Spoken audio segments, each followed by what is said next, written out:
is to be a clinic original. We'll call it Blood. Got a lot of blood. Alrighty. Into the streets we go. I love that Miyazaki took his design team to, what was it, Romania or something like that? I believe so. Pebble. Alright, the first indication of why looking at the imagery for these things can be important, because we get these pebbles primarily from two people. One, crows, and two, witches. Yes. And crows what do the pick witches do when they sneak up on you? They scoop out your eyes with this weird bladed spoon. Yep. Enucleation. Disturbingly accurate. The crows, I imagine, like, based on their moveset, like, very much seem to be going straight for your eyeballs. And, you know, that's what crows do in general, because they're assholes. That move fucks me up. Oh, yeah. It hits so many times, and it just drains all of your rally potential. And especially as a Hunter's Axe user, they just stay just out of range. And whenever I do the swing... Oh, hey, buddy. How about one of these? How about, It is funny how they almost just seem super drunk when they're, when you're first, like, encountering them. You're like, oh, look at these little guys. Where'd that guy get a little meat cleaver from? Has someone call his mom? Butcher's drunk again. Goodbye. And that's how you get the beer out of his belly. Just grab it out of there, you know? Yep. With your bare hands. Goodbye, sir. Oh, you poor shield-using bastard. That guy stood no chance.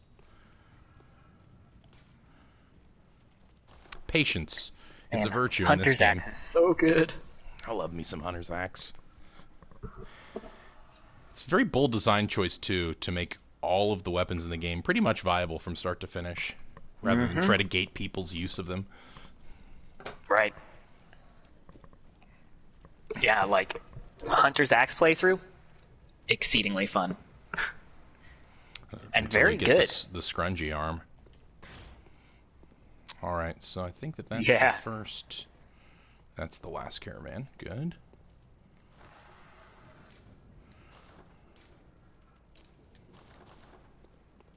Ah, here we go. This Perfect. Guy. Sir, okay. Can I speak to you about my premium pebbles? Oh. No? Alright, you're lost, not mine. Yeah, you didn't have to be so hostile.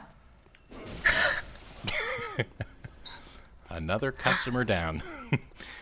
Alright, lantern, and so doorway. Oh, he's still paying up. Ding dong.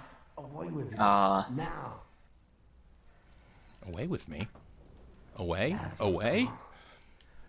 If you send me away, you're gonna tear up the last shreds of my self-esteem. You filthy rat. Away with you!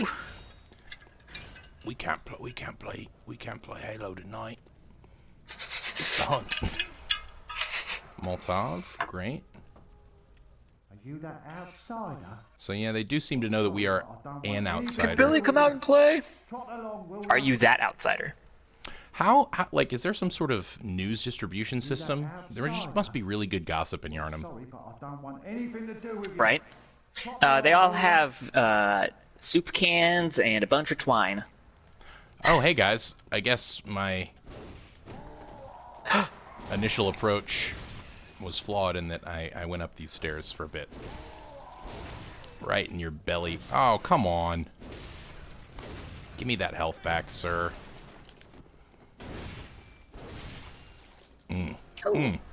I'm getting a little blood drunk, I must say.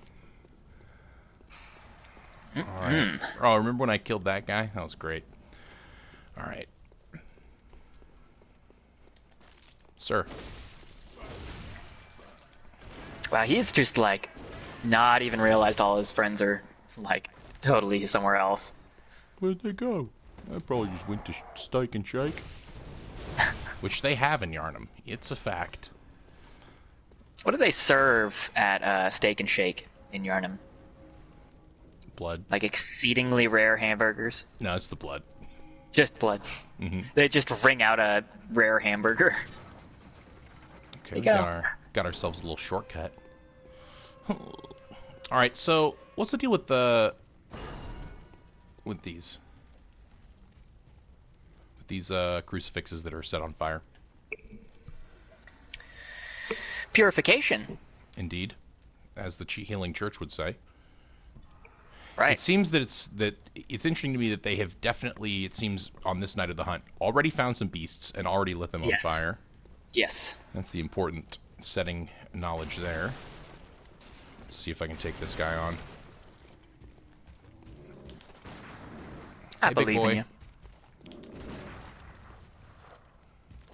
Don't do a jumper. Don't be a jump.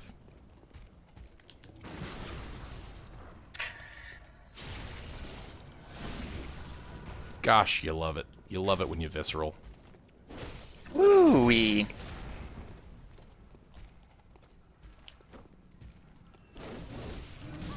Oh, I thought that would stun him, but it did not. Probably because all of his very dang. heavy armor. Alright, let's finish this out the old fight. Oh, where are you going? Bye-bye. And I thought I was going to get hit, Hello? so I moved out of the way. Dang it. That's okay. Yeah. Ooh, new item. Hey, I didn't know he dropped that. Pungent blood cocktail. That releases a pungent odor when thrown that attracts bloodthirsty beasts. A precious tool in sadly short supply. In Yarnum, they produce more blood than alcohol, as the former is more intoxicating. Only alcohol you need is for Molotovs. I think it's interesting that that weapon is described as like a tool, like that it has utility to attract beasts. Yeah. But I wonder if people just keep it on them because they like to drink it. Yeah, I believe that's the implication with it. With it being more intoxicating than alcohol. It's Yeah, it could- taken the same place in their society. Do you think that there's anything important about an executioner dropping it? Do you think that that's like some sort of aristocratic possession because it's in such short supply? Also, look, he's got beast heads on his belt. Oh shit, I never realized that. Maybe he's been collecting it. Oh, yeah, that could be it. Wow, look at that. Couple of beast heads. This guy does not F around. Of course, he's dead now. Maybe that was a subtle implication that he's going to be around the corner with that that crucified burning beast. Oh, yeah. He could have set that up. Hey, you like my new pants? Oh, I lost them. There they Alrighty, so... Looking Dead good. horses and crucified beasts. Lots of coffins still. Why do you think they're chained up? That's a lot of locks to use. It really is. Maybe they throw people in there when they're passing, transforming into a beast. That could be it. Could be that, like, unlike the executioners who have these big old axes and are more obviously equipped for combat than the regular townspeople, that one of the typical things you do is just throw it in a casket, let it become a beast. It might also be a thing with desperately trying to keep the blood inside the coffin as much as possible because they believe the bad blood would creep up your leg, or at least that's an You wouldn't old use a hunter chain belief. for that, though, right? To make sure that it's shut tightly? That's fair. I mean, I guess if it's, like, bulging through, yeah, I could see that. But I think a chain implies that, like, they're afraid of people busting out. Yeah. Goodbye, sir. No mercy for beasts. Oh, man, look at that guy. Look at that one. Oh, hey. That's the most gnarly beast we've seen Yeah. yet. It really is. It's pretty cool. I think a lot of people missed that on their first playthrough. I know I certainly did. I didn't realize what was there. I thought it was just a fire. It's definitely stressful with all of these enemies around. Yes, it's so hard on your first playthrough sometimes to really observe what's going on. I think that's another nice thing about being able to do this lore through is we're stopping and slowing down in a sort of stress-free kind of manner. Exactly, because, you know, we played through this game a time or 7. Yeah. What sort of item we got over here? Oh, an item that I can't have right now. That's my least favorite kind of item. Alrighty, sir. Nice scimitar. It always made me sad that this scimitar is not one that you can get in game, because I always thought it looked really cool. Yeah, wouldn't it be cool to have like a scimitar or a saber? It would. It looks like the sort of military grade, like sabers that are sort of ceremonious. You give out to like members of British military or something like that. I wonder The Chikage is partly inspired by European sabers and partly inspired by Japanese sabers? swords. Yeah. the better ones. Sorry, not sorry. There you go, buddy. Is there another, no? Okay. And boy, am I coated in, some delicious blood. You got a lot of... You're all dolled up. The prettiest belle at the... I'm the belle of the ball. Hey. Hi, sir. I just wanted to give you a smooch.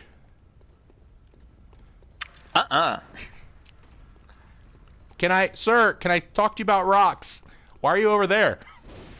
Just, all is right, that I'm a no? Oh, come on. You start circling right when I charge my attack? I think maybe you're letting on a little You bit. got outplayed. Up. He got outplayed. I thought that was a guy, but that's a ghost. It's a spirit. I got too close to the gunman.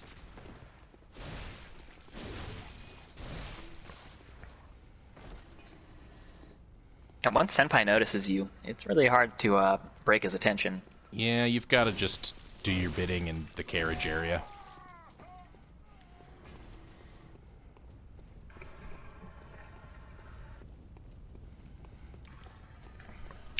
And look at all the luggage that's spilled off of these carriages.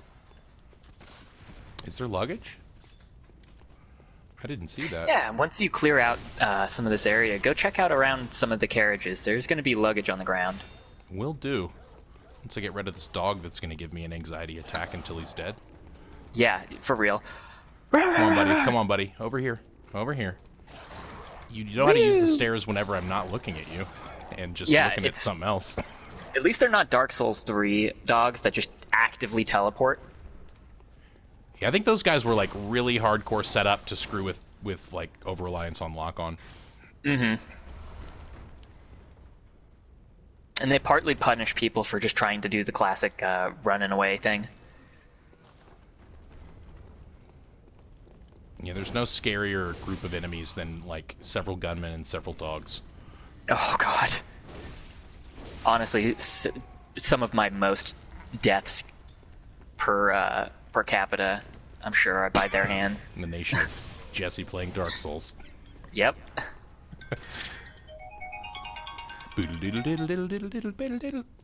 Oh no! Jesse, I thought I told you not to have a life during I'm this. silencing it. Thought I told you to end all of your friendships. Oh! All right, so where's this luggage, huh? Oh wow. So go back. So we've got Yeah. milk jugs, maybe blood, Blood vials. probably blood vials. Oh wow, I don't think I'd ever seen blood vials in game before. Mm-hmm. That's very interesting. I was noticing it actually when I was reviewing some of the extra footage that you were shooting over by Witches, and there's a bunch of empty, what looked to be sedative bottles around the Rune Workshop tool, along with all of the scattered papers and everything. Yeah, I was And the looking at guy those is- bottles. They kind of looked like bigger Estus flasks to me almost. Right? But sedative bottles makes way more sense. Which kind of makes sense. I was looking at that and I was really thinking, like, wow. I mean, I'd love to cover it more once we get there, but I mean, like, wow, they really almost like forced this guy to like have a revelation on how to use the Rune Workshop tool. Yeah, I'm Through pretty the curious use of, about like, what happened in that rune. Or in that studying room. weird shit, and oh hey, he's got he broke off. He You actually noticed that? Yeah. yeah. It looks like he, in the process of being crucified, he broke his arm free. Yeah, frightening. He's got no legs. That's what I'm Yeah. calling- Yep. That's disturbing. Well, Elongated claw. yes, indeed. We've got our left hand. That's and a lot that of one skeletons too. It's an enormous amount of skeletons to put in a pyre. Yeah. When I build a pyre, 2 or 3 skeletons max. Right. Anything past that is just excessive. I'm just showboating at that point. All right. Don't mind if I do. Our first bloodstone shard. Mm-hmm. The art on these is so interesting. A bloodstone shard is a solid shard that forms in cold blood after death. A substance in the blood hardens, and that which does not crystallize is called a bloodstone. At the workshop, these bloodstones are embedded in weapons to fortify them. It's interesting. It's got a helical shape. Mm-hmm. A little reminiscent of DNA, just a little. Absolutely. Yeah, I But- had the same thought. And the interesting thing with the old blood is if this is some secret or even possibly directly old blood from eldritch beings, then maybe this is what happens when you die, is the old blood crystallizes out. That makes sense. There does seem to be a delineation between coagulable blood and incoagulable blood, and the incoagulable blood, wow, that's just a fucked up word, whoever invented that Yep. word. It seems to be the blood that you use for rituals, chalice rituals specifically. And the Is that coagulable bark blood... scraped off of that tree back there? Oh, interesting. Yeah, perhaps a battle scar? Perhaps. Yeah, maybe perhaps, beasts. Like, it looks like there's gashes going through it, even. Yeah, maybe beasts could just be just traveling through the kindling. area. Old fires. Yeah, maybe they were harvesting the trees to make their pyres. Yeah. Is there yeah. anything hanging from these trees just while we're looking up at them? Good question. Doesn't look like it so far. Okay. That's something that we could do is sky check. Nope. Just get a look at Nothing the sky. there. And I looked. Okay, now. Don't hide the Is there shortcut from any me. doors to knock on? There are. There's one right over here of a bunch of ladies having a party without me, which always hurts my feelings. Oof. I don't reckon you're from round here. Well, stuck outside on a night of the hunt. I love that she just... Poor thing. You old raggedy bee.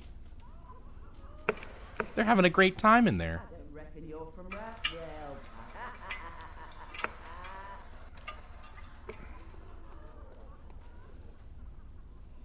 Hey, look, a little water spigot. Alright, so... let's go down here. Doggos. Welcome back to the to dog killing pound. killing dogs in cages. My name's Graphic Joe, and I'm here to teach you how to kill dogs that are trapped inside of cages with no defense. Ooh. Watch Ooh, out for hey, dogs that are not in cages, though. As your PR agent, I don't know how we're gonna come back from this one, champ. No press is bad. No press is good press when you're Joe Graphic. Joe Graphic. I used to be a graphic designer until I wasn't. Until I started Until I killing killed a lot dogs of in cages. Yeah.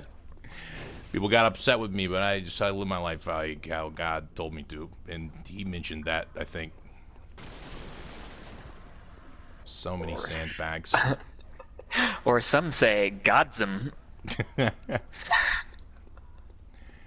Listen, I got the core parasite in my brain. I'm sorry. Oh, is it bridge time, y'all? Oh no, it's spoopy dark room time. That's what it is. Mm-hmm. I could use some blood vials though. Oof. Oh, Big Boy's got them. Sir. Yes, hello. Oh, I was pretty low on health, it would seem. Oh. I died. Oh goodness. He bricked you. He bricked me good. And that was right before I could have run and opened the shortcut, too. Gosh. Yeah. That's how the cold blood do sometimes. That's how the cold blood do. Damn you, Gilbert.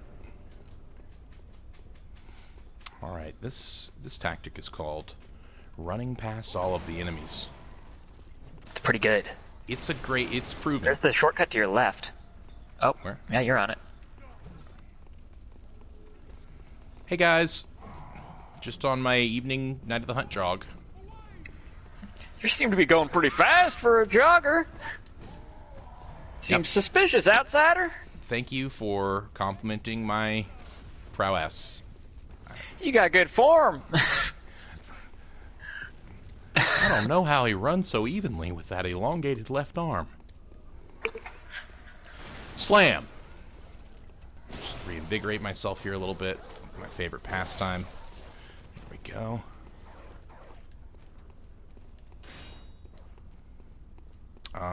Has he absorbed it, or is it on the ground? It's on the ground, baby. Alright, I'm going to take shelter in this terrifyingly dark building. It is pretty dark. Hey.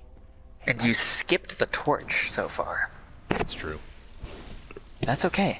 That makes this room all the cooler. Even spoopier. Okay, so I'm hearing something right now, are you? I think we're actually hearing the idle vocals from the people upstairs.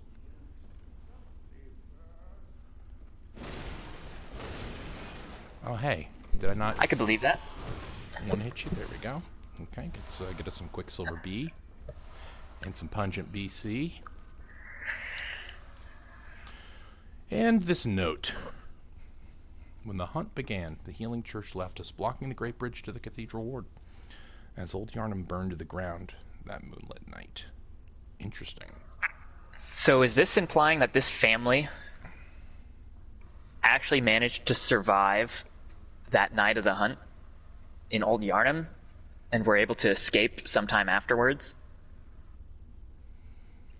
Interesting. So when the hunt began, the healing church left us, blocking the great bridge to cathedral ward.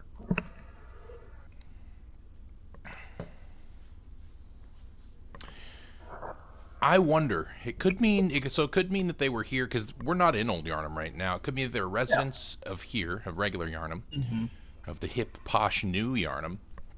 Oh. And then, like the bridge was like the healing church left, blocking the Great Bridge and going to burn down Old Yarnum. Or it could be that they are survivors of Old Yarnum, and they got out and they just wrote this note so that they would remember. And here it is in their medicine cabinet, probably. Wrote that when they were on some sedatives or, drinking their pains away or something. Right. But what's interesting to me is it says when the hunt began. Right. And so that implies that... So they had a hunt that they were beginning, which the burning was of Old Yarnum the crusade against Old Yarnum, right? I guess I never realized that the hunt literally began with the burning of Old Yarnum. I think they had... I think that might have been the first big hunt where they started the tradition of having a right, where basically their first order of business was to burn the place that was already affected, and then they made it an ongoing thing. Because it was the first time that such a big show of force was necessary. Well, and the logic that follows too is that you would, if what's happening in the Old Yarnum is happening because of the intense amount of blood ministration, and sort of probably the less delicately refined bloods being given out down there, that I mean, eventually everyone's going to be like that. So you're going to need to make a nightly hunt a thing. Right. Even after burning down Old Yarnum. Okay, Cold Blood Dew. A droplet of cold blood containing blood echoes. So, first key distinction between cold blood and blood. Used to gain blood echoes, hunters sustained by the dream gain strength from blood echoes. They imbibe the blood with thoughts of reverence, indeed gratitude for their victims. Reverence, indeed gratitude for their victims. That's pretty messed up. They imbibe the blood with thoughts of reverence or gratitude for their victims. Isn't that just a bold-faced admission that the hunt has turned into just like an addiction for a lot of, I guess, blood, and Right. the seeking of blood and carnage and bloodlust and blood drunkenness is sort of an addiction for the hunters. I find it kind of unique here because it's hunters sustained by the dream. It's not all of the hunters. It's Right, the 'cause dream-bound ones especially. It's the blood echoes specifically that the hunters of the dream get, right? And I guess, yeah, they are specifically the ones who are imbibing it with reverence. So it definitely links to the dream. If they're revering their victims, if they're revering the blood, that means that that in the dream, at least, or to inhabitants of the dream, the blood is a holy medium, which shines some light on something that I've always wondered about, which is like whether or not there is a connection between what Oedden is doing and what the Moon Presence is doing, or like some people even pretend that Oedden is the Moon Presence. I don't believe that. I think that they are very separate entities. But they might be symbiotic. You know, they might be working together in some way. So, and a thing that I've been thinking about is there's multiple instances where it seems like different Great Ones are somehow trying to influence the moon. Interesting. And it almost seems like they are vying over control of the power inherent to that celestial body. Okay, so what's the basis of that? Because that's very interesting. Well, okay, so you have Rom, who has used special rituals to